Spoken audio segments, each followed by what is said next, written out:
بەناوی خوای بەخشندە و میهرەبان بەڕێز مامۆستا بورهان ئەرگۆشی ڕاوێژکاری وەزیری پەروەردە و نوێنەری جەنابی وەزیر، بەڕێز مامۆستا ئەحمەد گەرمیانی سەرۆکی یەکێتی مامۆستایانی کوردستان، بەڕێز مامۆستا لوقمان بەڕێبەری گشتی پەروەردەی هەولێر، ئامادەبوانی خۆشەویست مامۆستایانی بەڕێز، دایک و باوکانی ئازیز، داهێنەرانی داهاتوو، خۆشحاڵ و شەرەفمەندین کە بۆ جارێکتر بەیەک گەیشتینەوە بۆ ئۆلیمپیاتی پرۆژەکان بۆ داهێنەرانی داهاتوو.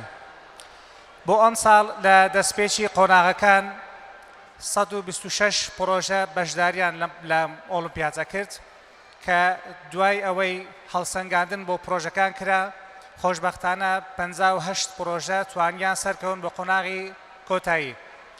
ئەمڕۆ لێرەدا ئەو پرۆژانەی کە نمایش دەکرێن لە قۆناغی کۆتایین و لەو 58 پرۆژەیە 18 پرۆژەیان میدالیای برۆنز و 12 پرۆژە میدالیای زی و 6 پرۆژە میدالیای زێر بەدەستێنن.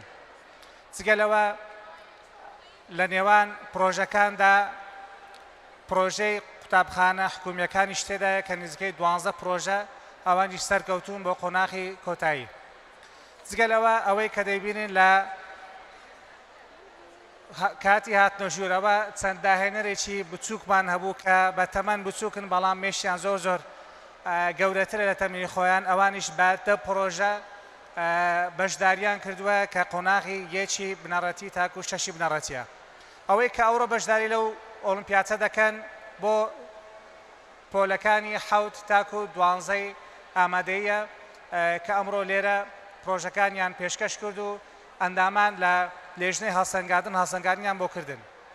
بۆی لە کۆتاییدا بە پێویستە دازاڵم سوپاسێکی بێپایانی وەزارەتی پەروەردە بکەم کە هەردەم پاڵپشت بووە بۆ ئەم ئۆلیمپیاتە و بۆ پرۆژەکان، واروە سوپاسی بەڕێوەبەرایەتی گشتی پەروەردەی هەولێر بکەم کە هەردەم لەگەڵمان بوون و ئامادە بوونە لە ئۆلیمپیاتەکان و پاڵپشتێکی بەهێزی ئێمە بوونە.